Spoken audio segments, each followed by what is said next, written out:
మీ తాకట్టు బంగారం కష్టాలకి good bye చెప్పండి. వెంటనే ఎన్ గోల్డ్ కి కాల్ చేయండి. ఇక తన పొలిటికల్ కెరీర్ పై సీజేపీ ఫౌండర్ అభిజిత్ దీప్కే సంచలనమైనటువంటి ప్రకటన చేశారు. మహారాష్ట్రలోని హింగోలి జిల్లాకు చెందిన స్వగ్రామం సంతుక్ పింపిక్రి సర్పంచ్ కావడమే నా కళ అని అభిజిత్ దీప్కే చెప్పారు. రాజకీయాల్లోకి ప్రవేశించే ఉద్దేశం అసలు లేదని దీప్కే పేర్కొన్నారు.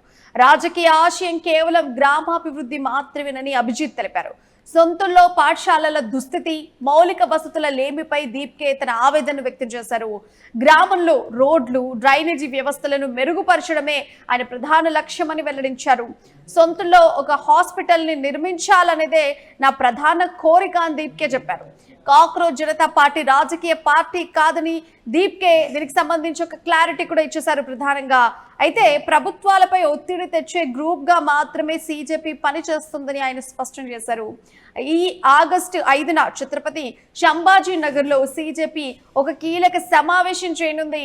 నీట్ ఆందోళనల భవిష్యత్తు కార్యాచరణపై కూడా జరగనున్నటువంటి భేటీ ఈ నెల 5 తారీఖున ఛత్రపతి సంభాజీ నగర్ లో సీజేపీ కీలక సమావేశం ఉండబోతోంది.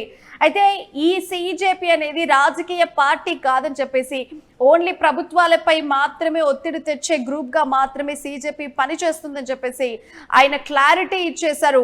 అయితే ఆయన సొంతూరులో ఒక హాస్పిటల్ ని నిర్మించాలనేదే నా ప్రధాన కోరిక అని చెప్పేసి, మా గ్రామంలో రోడ్లు కానీ డ్రైనేజీ వ్యవస్థలను కానీ మెరుగుపరచడమే మా ప్రధానమైనటువంటి లక్ష్యం అని చెప్పేసి ఆయన వెల్లడించారు. అంతేకాకుండా సొంతూరులోగా పాఠశాలల దుస్థితి కానీ మౌలిక వసతుల లేమిపై కూడా దీప్కే ఆవేదన వ్యక్తం చేశారు. రాజకీయ ఆశయం కేవలం గ్రామాభివృద్ధి మాత్రమే అని చెప్పేసి అభిజిత్ దీప్కే అయితే క్లారిటీ చెప్పేశారు. సో మహారాష్ట్రలోని హింగోలి జిల్లాకు చెందినటువంటి తన స్వగ్రామం సంతుక్ పింప్రికి సర్పంచ్ కావడమే తన ఏకైక కళ అని దీప్కే ప్రకటించారు. తన రాజకీయ ఆశయం కేవలం సొంత ఊరి అభివృద్ధి మాత్రమేనని, పెద్ద ఎత్తున రాజకీయాల్లోకి ప్రవేశించే ఉద్దేశం తనకు అస్సలు లేదని చెప్పేసి అభిజిత్ దీప్కే క్లారిటీ ఇచ్చారు. సొంతూరులో పాఠశాల యొక్క దుస్థితి, మౌలిక వసతుల లేమిపై కూడా ఆయన ఆవేదన వ్యక్తం చేసిన పరిస్థితి. గ్రామంలో రోడ్లు కానీ డ్రైనేజీ వ్యవస్థలను మెరుగుపరచడమే తన ప్రధానమైనటువంటి లక్ష్యమని వెల్లడించారు. ఆయన గ్రామంలో ఖచ్చితంగా ఒక హాస్పిటల్ నిర్మించడం తన ప్రధాన కోరిక అని చెప్పేసి పేర్కొన్నారు. కాక్రోచ్ జనతా పార్టీ అనేది ఒక రాజకీయ పార్టీ అని అనుకుంటే అది భ్రమే, ఇది రాజకీయ పార్టీ కాదని దీప్కే స్పష్టం చేశారు. ప్రభుత్వాలపై కేవలం ప్రెషర్ తీసుకొచ్చేటువంటి ఒక గ్రూప్ గా మాత్రమే సీజేపీ పనిచేస్తోందని ఆయన స్పష్టం చేశారు. అయితే ఆగస్టు 5న ఛత్రపతి సంభాజీ నగర్ లో సీజేపీ కీలకమైనటువంటి ఒక సమావేశం జరగనుంది. ఈ భేటీలో నీట్ ఆందోళన భవిష్యత్తు కార్యాచరణపై కూడా వారు చర్చించనున్నారు. అయితే ఇప్పుడు కాక్రోచ్ జనతా పార్టీ అలాగే దాని వ్యవస్థాపకుడు అభిజిత్ దీప్కే గురించి దేశవ్యాప్తంగా కూడా ఒక సంచలనం క్రియేట్ అయిపోయింది. సో ఈ ఉద్యమం అయినప్పటి నుంచి కూడా అభిజిత్ దీప్కే పేరు ఎక్కువగా సోషల్ మీడియాలో కూడా వినిపిస్తున్నటువంటి అంశం. అయితే సీజేపీ అనే పార్టీ రాజకీయాల్లోకి వస్తుందా అనేటువంటి క్వశ్చన్ కూడా అందరిలో మెదులుతూ ఉండింది. సో దీనికి సంబంధించిన ఒక క్లారిటీ ఇచ్చారు.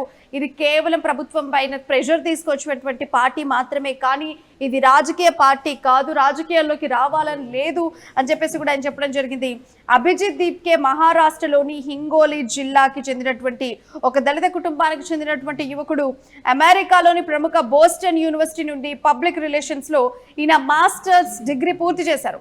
గతంలో అంటే 2020-2023 మధ్య కూడా Aam Aadmi party social media టీంలో వాలంటీర్ గా కూడా పనిచేశారు. ఆయన యువతను ఆకట్టుకునే మీమ్స్ సృష్టించడంలో కూడా కీలక పాత్ర పోషించారు. ఈయన ఢిల్లీ ప్రభుత్వ విద్యాశాఖకు కమ్యూనికేషన్ అడ్వైజర్ గా కూడా ఈయన వ్యవహరించారు. ఇక మే 2026లో సుప్రీంకోర్టు న్యాయమూర్తి ఒక నిరుద్యోగ యువతను ఉద్దేశించి చేసినటువంటి ఒక వ్యాఖ్యకు నిరసనగా దీప్కే ట్విట్టర్లో అందరి కాక్రోచ్లు ఒకటైతే ఎలా ఉంటుంది అని చెప్పేసి ఆయన సరదాగా పోస్ట్ చేశాడు. ఆ సరదాగా చేసినటువంటి పోస్ట్ ఇంత దూరం తీసుకొచ్చింది.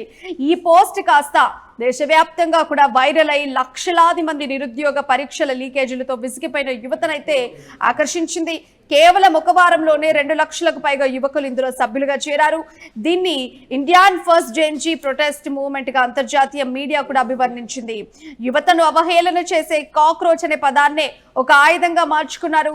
తాము చావని, ఎక్కడైనా బ్రతకగల రెసిలియంట్ జీవులం అంటూ కూడా వాళ్ళే హ్యాష్ ట్యాగ్ తో మెయిన్ బి కాక్రోచ్ అనే హ్యాష్ ట్యాగ్ తో వాళ్ళంతా కూడా ఉద్యమించారు. దేశంలో NEET medical entrance exam paper లీకేజ్లు, విద్యార్థుల ఆత్మహత్యలపై కూడా సీజేపీ దేశవ్యాప్త వీధి పోరాటాలు, జంతర్ మంతర్ వద్ద కూడా భారీ నిరసనలు చేపట్టింది. అవంతా మనం చూస్తూనే ఉన్నాం. ఈ ఒత్తిడి తట్టుకోలేక కేంద్ర విద్యాశాఖ మంత్రి ధర్మేంద్ర ప్రధాన్ చేత కూడా రాజీనామా చేయాల్సి వచ్చింది. ఒక సోషల్ మీడియా మీమ్ పేజీగా ప్రారంభమైనటువంటి సీజేపీ కేంద్ర మంత్రి రాజీనామాకు కారణం అవుతుందని ఎవరైనా ఊహించారా? సో ఈ రోజు కేంద్ర మంత్రి రాజీనామాకు కారణం అవ్వడం భారత రాజకీయ చరిత్రలోనే ఒక సంచలనంగా మారింది. సో రిటైర్ అయిన చీఫ్ జస్టిస్లకు రాజ్యసభ సీట్లు ఇవ్వకూడదని సీజేపీ ప్రధాన డిమాండ్లు కనిపిస్తున్నాయి. ఓటర్ లిస్ట్ నుండి సరైన ఓటును తొలగిస్తే చీఫ్ ఎలక్షన్ కమిషనర్ పై యూఏపీఏ ఉపా కింద చర్యలు తీసుకోవాలి. పార్లమెంట్ సీట్లు పెంచకుండానే మహిళలకు 50% రిజర్వేషన్ ఇవ్వాలి. క్యాబినెట్ లో కూడా 50% మహిళలు ఉండాలి. పెద్ద కార్పొరేట్ సంస్థల చేతిలో ఉన్న మీడియా హౌస్ల లైసెన్సులు రద్దు చేసి స్వతంత్ర మీడియాకు అవకాశం ఇవ్వాలి. ఒక పార్టీ నుండి గెలిచి మరో పార్టీలోకి మారే ఎమ్మెల్యే లేదా ఎంపీలపై 20 ఏళ్ల పాటు ఎన్నికల్లో పోటీ చేయకుండా కూడా నిషేధం విధించాలని చెప్పేసి ఇలాంటి ఒక డిమాండ్స్ అన్ని కూడా వీటికి సంబంధించి సీజేపీ యొక్క ప్రధాన డిమాండ్లు కూడా ఉన్నాయి. అయితే సీజేపీ ప్రభావం యువతపై తీవ్రంగా ఉండడంతో కేంద్ర ప్రభుత్వం జాతీయ భద్రతా కారణాలను కూడా చూపితే వీరి అధికారిక ఖాతాను కూడా నిలిపివేసింది. దీనిపై దీప్కే ఢిల్లీ కోర్టును కూడా ఆశ్రయించారైన హైకోర్టును. ఇటీవల ఢిల్లీ జంతర్ మంతర్ నిరసనల్లో పాల్గొన్న దీప్కే కూడా టైఫాయిడ్ సోకడం, లోబీపీ కారణంగా ప్రస్తుతం ఆయన బెడ్ రెస్ట్ లో కూడా ఉన్నారు. సూరత్ కు చెందిన ఒక ఆర్టీఐ యాక్టివిస్ట్ దీప్కే తండ్రి సాధారణ రిటైర్డ్ ఉద్యోగి అయినప్పటికీ కొడుకును విదేశాలకు ఎలా పంపించారనేటువంటి దానిపై, అలాగే సీజేపీకి వస్తున్న డొనేషన్లపై విచారణ జరపాలని మహారాష్ట్ర ప్రభుత్వాన్ని కూడా డిమాండ్ చేశారు. సో మొత్తానికైతే పొలిటికల్ కెరీర్ పై సీజేపీ ఫౌండర్ అభిజిత్ దీప్కే అయితే సంచలనమైనటువంటి ప్రకటన అయితే చేశారు. మహారాష్ట్రలోని హింగోలి జిల్లాకు చెందినటువంటి ఈ వ్యక్తి స్వగ్రామం సంతుకు పింప్రికి సర్పంచ్ కావడమే నా కళ అని చెప్పేసి దీప్కే చెప్పారు. రాజకీయాల్లోకి ప్రవేశించే ఉద్దేశం అస్సలు లేదన్నారు. రాజకీయం కేవలం గ్రామాభివృద్ధి మాత్రమే అని చెప్పేసి అభిజిత్ పేర్కొన్నారు. ఇక సొంతలో ఉండేటువంటి పాఠశాల దుస్థితి, మౌలిక వసతుల లేమిపై దీప్కే తన ఆవేదన వ్యక్తం చేశారు. గ్రామాల్లో రోడ్లు, డ్రైనేజీ వ్యవస్థలను మెరుగుపరచడమే తన ప్రధాన లక్ష్యమని వెల్లడించారు. సొంతూరులో ఒక హాస్పిటల్ నిర్మించాలనేదే తన ప్రధాన కోరిక అన్నట్టుగా చెప్పారు. అయితే కాక్రోచ్ జనతా పార్టీ రాజకీయ పార్టీగా మారుతుందా అంటే రాజకీయ పార్టీ కాదని చెప్పేసి ఈ విధంగా దీప్కే క్లారిటీ ఇచ్చేశారు.